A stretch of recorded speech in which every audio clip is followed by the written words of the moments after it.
வணக்கம். என்னை பற்றி சொல்றதுக்கு நான் ஒரு பெரிய செலிபிரிட்டி கிடையாது. நாங்கள் தவிச்சிட்டு இருக்கிற மக்களுக்காக ஃபீல் பண்ணுற கோடி பேஜில் ஒரு சாதாரண பயாலஜிக்கல் ஆர்கனைசர் தான் நான். ஒரு சின்ன ஒரு 3 நிமிஷத்துக்கு ஒரு மெசேஜ் ஷேர் பண்ணணும்னு நினைக்கிறேன். தயவு செஞ்சு கேட்குங்க. இப்போ இந்த ஒரு 3-4 months முன்னாடி நான் ஒரு ஷோ நினைச்சேன். அது ஒரு அங்கிள் சொல்றாரு, இந்த மாதிரி இந்த காலத்து இளைஞர்கள்லாம் சரியில்லை, இந்த காலத்து இளைஞர்கள்லாம் வந்து சும்மா பொண்ணு பின்னாடி சுற்றுறாங்க, தண்ணி அடிக்கிறாங்க, ஒரு சமூக பொறுப்பு கிடையாது அப்படின்ற வார்த்தையை வந்து உபயோகிச்சு அவர் வந்து பேசுறாரு. அந்த அங்கிளுக்கு நான் சொல்றேன், நீங்க எந்த இருந்தாலும் நான் டிக்கெட் போட்டுறேன், சென்னையில வந்து பாருங்க என்ன நடந்துட்டு இருக்குன்னு நீங்க வந்து பாருங்க.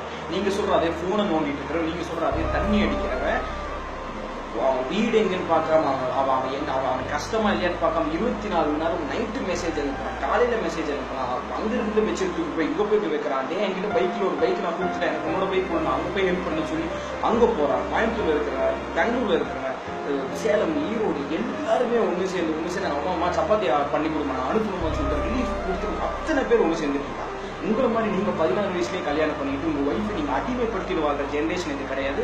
நாங்க எங்களோட பொண்ணுங்க எங்களை பிரேக்கப் பண்ற அளவுக்கு நாங்க இண்டிபெண்டன்ஸ் கொடுத்துருக்கோம். அதனால நீங்க எங்களை பார்த்து நீங்க கற்றுக்கிட்டு நீங்க பேசுறதுக்கு எந்த ரைட்ஸும் கிடையாது. அதே மாதிரி வந்து இந்த நான் தமிழ் அப்படின்னு பேசுறவனும், அது மாதிரி நாம் இந்து மக்கள் அப்படின்னு பேசுறவனும், இல்லை நான் முஸ்லீம் பேசுறவனும் வந்து இப்ப சென்னையில பாருங்க. உங்களால முடிஞ்சா நீங்க கண்டுபிடிச்சிக்கோங்க, யார் தமிழ்னா யார் ஹிந்து யார் கிறிஸ்டின் நீங்க கண்டுபிடிச்சிக்கோங்க.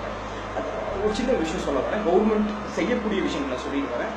அக்டோபர் ரிப்போர்ட் ஒன்று ரிப்போர்ட் ஒன்று கொடுத்தாங்க. அந்த ரிப்போர்ட்ல லாஸ்ட் டைம்ல வந்து தேர் இஸ் அஃப்ளூயன்ஸ் ஆஃப் எல்னினோங்கிறது ஒரு பெரிய கான்செப்ட் இல்லை. அது வந்து சவுத் வெஸ்ட் மான்சூன் நடக்காம 3 to 7 years வந்து ஆஸ்திரேலியாவில் நடக்கிற சில கோளாறு, அந்த சைடு பெல்ட்ல நடக்கிற கோளாறுனால நமக்கு ட்ராட் சீசன் வரும். அவங்களே டிசாஸ்டர் வார்னிங் கொடுத்துருக்காங்க. ஸோ டிசாஸ்டர் வார்னிங் கொடுக்கும்போது கவர்மெண்ட், சிவில் சொசைட்டி போன்ற நம்ம கூட சேர்ந்து எத்தனையோ ட்ரால் பேஜ் இருக்கு, அந்த பேஜுக்குள்ள அவ்வளோ லைக்ஸ் வரும்போது கவர்மெண்ட் வந்து ஸ்பான்சர் பண்ணி ஒரு பேஜை கொண்டு வந்து இமிடியேட்டான ஒரு ரிலீஃப், ஒரு கால் சென்டர், ஒரு கண்ட்ரோல் ரூம் மாதிரி ஒரு வச்சு இதுதான் பண்ண முடியாது, கால் பண்ணால் இமிடியேட்டா நாங்கள் அனுப்பிச்சுடுறோம்னு சொல்லி எல்லாத்தையும் ஆர்கனைஸ் பண்ணியிருந்தா இந்த டிசாஸ்டர் நம்மளால தடுத்துக்க முடியாது. ஆனால் இதை வந்து நம்மளால கண்ட்ரோல் பண்ணியிருக்க முடியும்.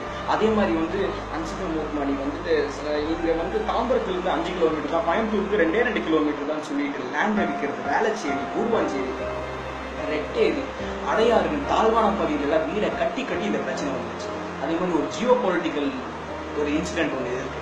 நம்ம ஃப்ளட்டு வந்தா யாருமே கண்டுக்கிறதே கிடையாது, எதுவுமே குடிச்சு மட்டும் அழிஞ்சிட்டு போயிட்டே இருக்கும், எந்த பேப்பர்லையும் வருது கிடையாது. ஆனா முதல் தடவையா ஹை கிளாஸ் இங்க பாதிக்கப்பட்டாங்க. இங்க எவ்வளவு கோடி வீடு கட்டினாலும் கிரவுண்ட் ஃப்ளோர்ல இருந்தீங்கன்னா தண்ணி அடிச்சுட்டு போகுதுன்னு ஹை கிளாஸ்க்கு இங்க பாதிக்கப்பட்டாங்க. அதனால நம்மளாம் மூக்கையே அழுகும். ஏன் அர்த்குயிக் வந்து நம்ம அவ்வளவு ஃபீல் பண்றோம், ஏன் கவர்மெண்ட் அவ்வளவு மெஷர் எடுக்குது? அர்த்குயிக் கூரை வீட்டுக்காரனுக்கு அவ்வளவு கிடையாது, ஹை கிளாஸுக்கு பிரச்சனை. அதனால அர்த்குயிக் நமக்கு வலிக்குது. பிரச்சனை எதுவுமே கண்டுக்கிட்டே கிடையாது, எப்பவுமே பிரச்சனை தாங்க கொடுத்துட்டு இருக்கு. ஆனா இந்த ஃபர்ஸ்ட் டைம் மிடில் கிளாஸும் ஹை கிளாஸும் பாதிக்கப்படுறாங்க. அதனாலதான் இங்க ஒரு பிரச்சனை. அதே மாதிரி இந்த நேஷனல் மீடியா பற்றி நம்ம பேசி முடிஞ்சு போச்சு. உங்களுக்கு எத்தனை பேருக்கு தெரியும் தெரியல, 2011 நம்ம எல்லாருமே India versus Sri Lanka cricket world cup பார்த்தோம். நான் பர்சனலா ராமேஸ்வரம் போய் இதை என்கொயர் பண்ணேன். 2011 வேர்ல்ட் கப் நடக்கும்போது இந்தியா ஜெயிச்சுன்னா ஸ்ரீலங்கன் ஆர்மி 4 ஃபிஷர்மேன், அவங்க போட் பண்ணி 4 ஃபிஷர்மேனோட ஆணி உப்பை கட் பண்ணி அவங்க சாவடிச்சு தண்ணியில போடுறாங்க. நான் பேசினது அந்த சாகப்பட்ட ஒரு ஒய்ஃப் கிட்ட. அந்த ஒய்ஃப் 21 வயசு ஆச்சு, கை குழந்தை வச்சிருக்காங்க. ஆனால் இதெல்லாம் வந்து தமிழ் ஃபிஷர்மேன் அப்படின்னு போடுறது, Sundar Pichai, Indian A R Rahman, Indian Rajinikanth, Indian national media. ஆனால் இது வந்து அவங்க யாருமே சுத்தமாக கண்டுக்கவே மாட்டாங்க. அதை விட்டுருங்க. அப்படி இருக்கிற ஃபிஷர்மேனு இந்த துப்பாக்கி படத்தில் சொன்ன மாதிரி 6 நாளில் வந்துட்டாண்ட ஆர்மிக்குன்னு சொன்ன மாதிரி அவ்வளோ பிரச்சனை கொடுத்து நீங்கள் எவ்வளோதான் உங்களை ஒதுக்கி வச்சாலும் வந்தா பார்த்து போட்டை எடுத்துட்டு ரெஸ்கியூ பண்ணுறீங்க. அவன் தான் தமிழ்னு சொல்ல மாட்டேன், அவன் தான் மனுஷன். கண்ணுக்கு தெரிஞ்ச மனுஷனை நீ நம்பாம கண்ணுக்கு தெரியாத கடவுளை கொடுத்து ஒன்றும் பண்ண போகிறது கிடையாது. அடுத்த விஷயம், இந்த யூத் பாலிடிக்ஸ்ங்கிற விஷயம் வந்து இப்போ ட்ரெண்ட் ஆகிட்டு இருக்கு. சகாயம் வந்து நிற்பாருங்க, சைலேந்தர் பாபு 14 ஓட்ட போடுங்க, தெரியாம நீங்க பேசாதீங்க. நான் சகாயம் கூட பர்சனலா பேசியிருக்கேன். அவர் மாதிரி ஒரு தங்கமானவர் யாருமே கிடையாது. ஆனா அவரை மாதிரி பல ஆட்கள் இருக்காங்க. இதுக்கு கோஆர்டினேஷன் வேணும், ஒரு தேர்ட் ஃப்ரண்ட்டை உருவாக்கணும். சகாயமும் சைலேந்தர் பாபும் ஆர்ஜே பாலாஜி மட்டும் கிடையாது. லெட்ஸ் மேக் இன்ஜினியரிங் சிம்பிள் சொல்லிட்டு ஒருத்தர் பேசிட்டு இருக்காரு. இந்த அணு உடச்சிங்கன்னா அது வந்து எலக்ட்ரான்ஸ் பாத்தீங்க அப்படின்னு சொல்லி ஒருத்தர் பேசிட்டு இருக்காரு. அந்த தம்பி கல்கி அப்படின்னு சொல்லிட்டு ஒரு டிரான்ஸ்ஜெண்டர் இருக்காங்க. அவங்க வந்து டிரான்ஸ்ஜெண்டர்ல ஒரு பெரிய ஹை சொசைட்டியில உருவாயிருக்காங்க. அவங்க அவ்வளவு ஹெல்ப் பண்ணிட்டு இருக்காங்க. அவங்க ஃபுட் கைடு அப்படின்னு சொல்லிட்டு ஒரு பேஜ் வந்து ஒரு டெய்லி சோறு போட்டு இருக்கு. அதே மாதிரி நாராயணன் நம்ம மறக்க முடியுமா? மதுரையில இன்னி வரைக்கும் அவர் எல்லாத்துக்குமே சோறு போட்டுருக்காரு, 3 வேளை சோறு போட்டுருக்காரு. நாங்க போய் அவரை மீட் பண்ணோம். சரி எப்படி சார் இப்படி டெய்லியுமே ஓயாம போடுறீங்க? நாங்களும் ஃபேஸ்புக்ல போட்டுட்டு அடுத்த நாள் வேலைக்கு போயிட்டு நீங்க எப்படி டெய்லியுமே சாப்பாடு போட்டுருக்கீங்கன்னு கேட்டா அவர் சொல்றாரு, காக்கா பறக்குது, நாய் குலைக்குது, நான் மனுஷன் ஹெல்ப் பண்றேன் அப்படிங்கிற மூஞ்சில அரைச்ச மாதிரி ஆயிடுச்சு. இந்த மாதிரி ஆட்களை எல்லாம் நம்ம கோஆர்டினேட் பண்ணி இதை ஒரு தேர்ட் ஃப்ரண்டாக கிரியேட் பண்ணால் மட்டும்தான் இப்போ நீங்கள் ட்ரெண்ட் ஆகிட்டு இருக்கிறது நடக்கும். இல்லைன்னா இன்னைக்கு நம்ம பார்ப்போம், நாளைக்கு ஃபர்ஸ்ட் லுக் போஸ்டர் ரிலீஸ் ஆயிடுச்சா, அந்த ட்ரெண்ட் பண்ணுங்கடா, அந்த ஹீரோவை ட்ரெண்ட் பண்ணுங்கடா அப்படின்னு சொல்லிட்டு இதை மட்டுமே தான் நம்ம பேசிட்டு இருக்கோம். ஸோ 49 எலக்டோரல் வேல்யூ கிடையாது. அப்படின்னா 100 பேர் இருக்காங்க அப்படின்னா 99 பேர் 49 ஓட்டு போட்டாலும் ஒருத்தர் வேற கட்சிக்கு ஓட்டு போட்டானா அவங்க தான் லீட் பண்ணுவாங்க. 49 உங்களோட டிஸ்இன்ட்ரெஸ்ட்டை காமிக்கிறது வந்து அது பொலிட்டிக்கல் மாற்றத்தை உருவாக்காது.